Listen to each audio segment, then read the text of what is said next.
everybody. Welcome to John's Guitar Lounge Mobile right here at the 2025 NAMM show in Anaheim, California. And today's Saturday. It's the last day of the show, the biggest day of the show, and I am so fortunate and honored to be here with one of the truly premier blues guitar players, not just in the modern age, but to come along since they electrified the blues. Oh my God, I don't know if I can live up to that great intro. You live up to it every... Thank you, I appreciate it. Every time you put your hands on a guitar, I think you live up to it. This is Eric Steckel.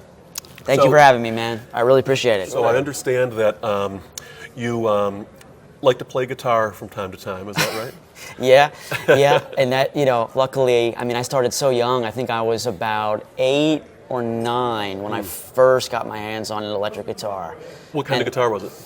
It was a Mexican-made Fender Stratocaster, black, rosewood board, tortoise guard. Tortoise guard. Oh. Yeah, that was cool. I remember. Extra bling. Yeah. I remember. Yeah, when you're a 10-year-old kid, that's like the cool. You know what I mean? Like you have the tortoise guard. Wow. Oh, absolutely. Yeah. And that guitar followed me through many of the first few albums I did, and then I think by the time all the John Mayall stuff started, by that point I had actually gotten a real 65 Strat, but it was a refin, so obviously a lot more affordable and everything. But the neck was the neck grade, was as the collectors would call it. exactly. Which are some killer guitars. They're meant to be played. Yeah, and this we're talking early 2000s, so I think we're talking 2001, 2002. So a refin then was, you could get like a pre-CBS refin for like 4,500, 5K in those days, and that's not bad. And that was cool. Today's standards, yeah. And I ended up selling that guitar in 2013 for like 19 or something like that. Oh, geez, wow. Yeah. So. And it just keeps going up and up and up, right? I know. But yeah, now I dig the modern gear. Actually, I kind of just did a 180 on that. I'm sort of with you. I've got some vintage stuff. I love vintage stuff, especially for the charm. But a lot of the stuff that's being built now, I really, really think is just the best that's ever been put out on the market. And we're in like a gear golden age. It's almost too much. It's almost too good. Yeah, it's why this event exists, right? Exactly right. No, but it's cool. I love that. I always look at it like you have your muscle cars, and then you have your modern car. You know what I mean? Yeah, like the tuner cars. Exactly. So I see gear in the same way.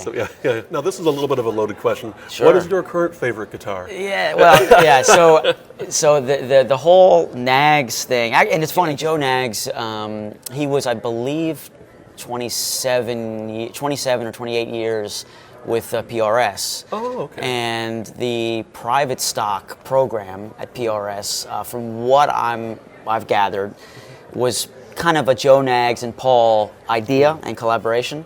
Okay. And Joe also came up with a bunch of models that are still in the PRS line that Joe came up with before he left and did his own thing. And then in 2008, I think, him and Peter Wolf, another PRS guy, they just it was around the time of the economic crash, and I think they just decided to try something different, and they went out on their own. And their first signature artist was, of course, Steve Stevens, the legend, and and then by the time I came around, some of you may have heard that name once or twice. Yeah, exactly. And then by the time that I got familiar with Joe and Peter, it was like 2017, 2018, so many years later. And I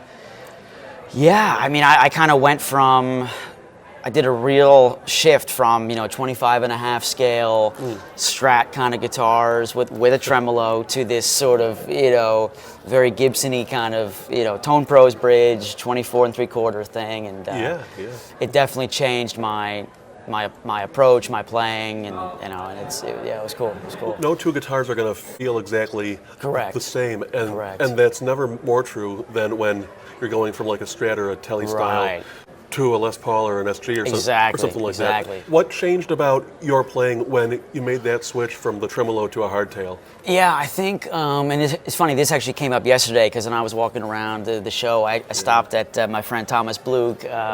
He does those like those sort of like they're like modelers but analog. Right, You know? right. So I just stopped by his booth, and I didn't bring my own guitars with me. So he just had a Strat, in the booth, and I was playing it for a while. And of course I'm grabbing the bar like way too much. And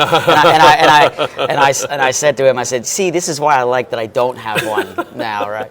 You got to be more conventional, I guess. Yeah, more, I think more finger vibrato. Yeah, I think the biggest thing is, and also the radius too. People don't think about that. Going from like a 7.5 kind of really vintage Strat kind of radius to a 12 or a 16. Obviously now you're going to be able to play a little faster, a little more comfortable. Yeah. And chords, open chords ring differently, and the intonation, on the down by the lower frets is different. The intonation is really, Right. really different. You're I right. had this conversation last night with a friend of mine who is a guitar dealer, and I said, you play an open D chord on a 24 3/4 scale guitar, and then do that same thing on a 25.5. It's going to sound and ring differently, and the intonation's going to be. You got to press different. Exactly, it's a You different. can't press quite as hard. And Right, yeah, right. that's a whole, yeah. So I guess like to sum it up, I would say the scale length, it changed my whole approach to the fretboard just because of like the way the intonation is. You know what I mean? The way it rings out, and actually something very interesting too is like, the Nags thing. They actually use a very specific type of nickel on which is very strange because typically stainless steel. Once you get into the higher up guitars, Yeah, but, stainless frets. But Joe found this specific type of nickel that he really likes, and it's in all the models. And Interesting. yeah, and so that's also in yours, which Correct, Which I yes. should spill the beans. You have a signature model in like Yes. 18,000 different colors and finishes Wow. and all sorts of awesome stuff. I'm seeing you on Facebook Yeah. and stuff like that. And I always post customer see builds. all this Yeah. stuff, and it's like, whoa, they're building some gorgeous stuff. Well, I think- with your name on it. Too. One of the really cool things that Nags did, which I had never seen that in any other, boutique brand, is this thing of like, okay, it's a signature model, but the finish options, whether you want high gloss, semi-gloss, matte, whether you want maybe a matching maple back, which is cool, or so all these things are up to the customer who's speccing it, right? Interesting. So it's not a lot of signature models. It's like the look of it is what makes it signature, right? And we tried something different. We said, okay, the specs as far as radius, neck profile, wood choice, electronics, pickups, that is standard. Right. But the look of it is always up to the client or the dealer even, because sometimes dealers will spec them. Interesting. Right? Oh, They'll sure, say, sure. let's say they're putting in an order for 5 or 6 Nags or whatever, and let's say 3 of them are Steckel models. They might say, oh, you know what? Let's do a winter solstice burst next to a aged Scotch, next to a Firebird. So sometimes they spec things in their way, and it blows me away because then I get sent the photos. Yeah, right? yeah. And And then that's I just so cool. It's and I can just blast them out there and promote the brand, and it's fun. It's No, fun to it's kind gotta of be see what fun. they do. Oh, sure. To explain a little bit what we're talking about here, the guitar then should sound and feel just like Exactly. Eric plays. Exactly. But you can give it all sorts of different personal touches Exactly. of your own, Right. finish-wise, and so it looks like something you want, except it's going to feel like if Eric picked it up and put it right in his hands and started playing it Right. and closed his eyes, he would never know that it's anything other than what he plays on stage every single night. Yes, perfectly said. Yes, it's the idea we want, because what Peter Wolf, who's the guy, really the business guy behind Nags, right? And Peter, he was with Soldano for many years, Hamer. He has a long history in the musical instruments marketplace, right? So he really knows the market and he really knows customers, And what he told me is, he said, look, and it's actually funny. He said, you can go the ego route and have your name all over the thing and really, right? And he said, but you're not going to make as much money. You're going to sell less of them, right? Or he said, you go the non-ego route and which I chose. Right? So maybe surprising to some people, but what's cool is here's what's happened as a result of that. We now have there's so many players out there, professional players on big tours playing my model because it's not advertising Eric Steckel, right? It's not like a picture of your face on the headstock or right, something. it's subtle. So like we have, my friend Tyler Tomlinson, he's out with Morgan Wallen playing stadiums, and he's got a Steckel in his arsenal of guitars, and it's cool. So It's cool to see him play this. It's a white, I think it's a matte finish white with like a black binding, and it's a Steckel signature. But he's out there playing it for 70,000 people in stadiums with Morgan, and that would never happen if it was like a real, obnoxious signature model, like with maybe like all down the fretboard, Yeah, like a cursive script, like block and exactly. lane. They wouldn't have gone for that, So I think I made the right choice when he presented me with the option. I made the right choice, Literally the only person in the history of the electric guitar, especially, or in general, I think, who has successfully pulled off a huge, mass-produced signature model with their name right on it. I know is obviously. Les Paul. Name starts with Les Paul, exactly. Yeah. Les pulled it off, but he also pretty much invented it or helped invent it. And I know there's a debate over and I guess who there's, did what, and and Bigsby and all that stuff, and right, late 40s and stuff. But I mean, Les, I had the pleasure to meet him several times. Wow. My dad knew him, and Les was a tremendous, tremendous guy. And what so many people don't know is that about 90% of the recording equipment that's currently in use today, that they're basing all of the new digital stuff off of, even. Right. Les invented that stuff. Yeah, he was just so prolific with that. I mean, I always forget that part, that he Les was always behind thinking. He did more for this industry than I think anybody, probably myself even, truly realizes. Right, right. It's a bummer. I never got to meet him. Very shortly after he passed, God, talk about bad timing. Someone that worked at the Iridium, his club there in Manhattan. Oh, sure, yeah. Someone there working there discovered me and had me come down, and for a while there I was doing like annual, kind of almost like a residency thing, like we would do like the 2 shows and everything. But that was like, it was so. Maybe a year or less even after. So I never got to meet Les. It was just bad timing, But it was cool. Les would have loved you too, especially because Les loved everybody with a true passion for the instrument, and right, exactly. You certainly personify that. Well, hey, I try, man. I try. It's been quite a journey. I started so young that so technically, as of 2025, I can say I've been 25 years. Actually in the business. That's awesome. Because I count it as when I got my first paying gig, right? That's where I count it, right? I was 15 years old. Exactly. Oh, okay, cool. I believe I was 10 years old, and you beat me by 5 years. Well, that's it. This is over. You've shamed me. You've shamed me. Yeah. Now I feel bad because you said 15 first, so now I feel like I'm. Oh well, I started at 10. Coming in, stealing the thunder, but no, I think I was about 10. How old I was? I was 3. Oh well, I can't compete with that. It's crazy. There are. With the whole thing with YouTube now. There are so many unbelievably scary young. There are like 3 or 4 year olds that have blazing, it's blazing. crazy. And the crazy part about it for me is too, some of them you can really tell they're playing with feel. Yeah. Taj Fair. By the way. Oh yeah, that's right. You texted me about him. Taj is your biggest fan, by the way. He's so cool, man. He looks up to you like it's nobody's business. But amazing. Even back when he was like 9 or 10. Yeah. Now he's 15. He was playing with feel. It's not just going through the motions. He just has that passion and that drive. And he gets criticized for the facial expressions, just like me. So I know he's the real thing. You know who doesn't get criticized for the facial expressions? Stevie Ray. Right.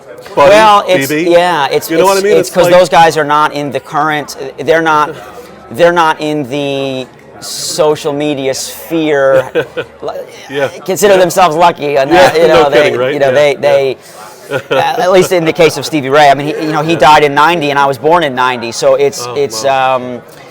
Stevie was the guy that, of course, if you were a young player in the '90s, that was the guy that just left us and had that void. He was my introduction and, to the blues, right. and so many of us. And yeah, so many of us too. Yeah, and I think, but I actually, you know, I've said some sort of controversial things about this topic over the years in interviews because I believe Good, get that account up for me. Sure, yeah.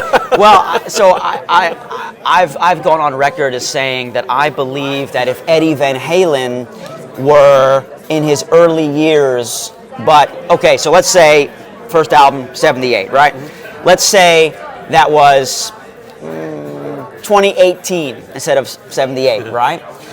I believe that the jerks of the internet, if the guy who we, you know, Eddie, right, our king, Eddie. right?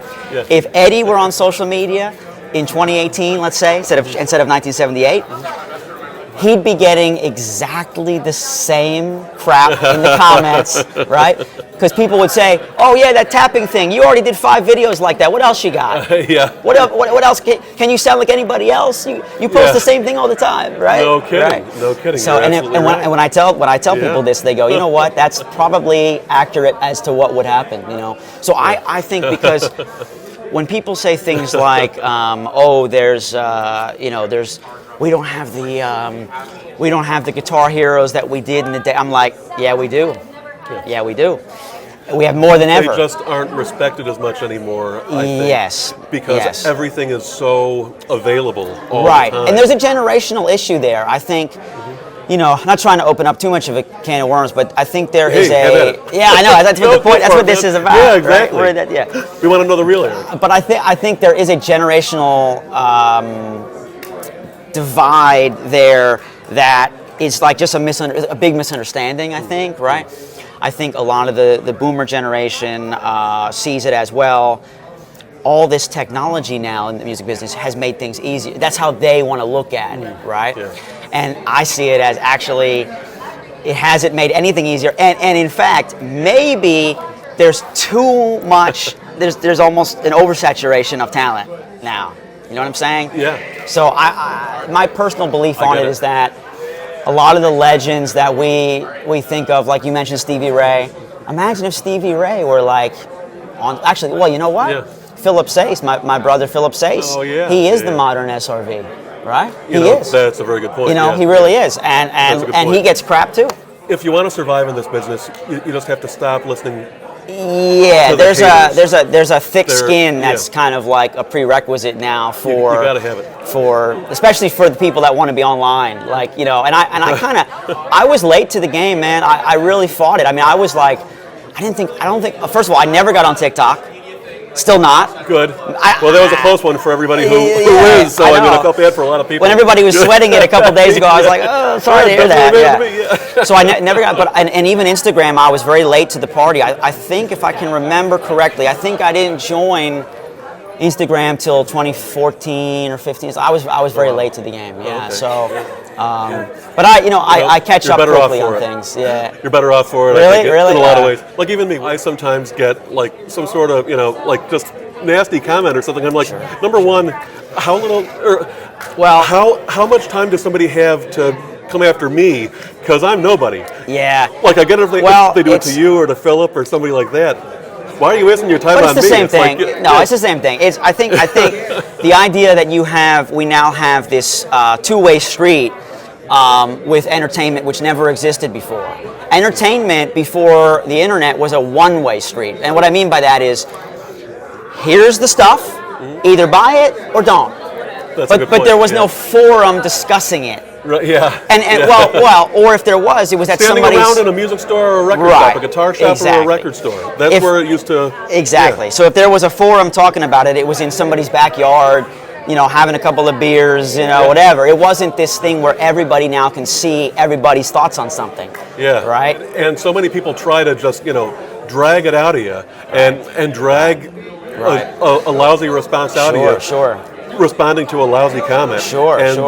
All that's ever going to do is make your life harder. Right. You know what I mean? Well, and also I think, the comment sections are like a culture now of their own. You know what I'm saying? Like so I think, and people want to be the hero of the comment section sometimes, right? You know, the mic drop moment and all that. So. Good point. Yeah, but I think that's really same. it. You know, it's just that the old legends were competing in a different.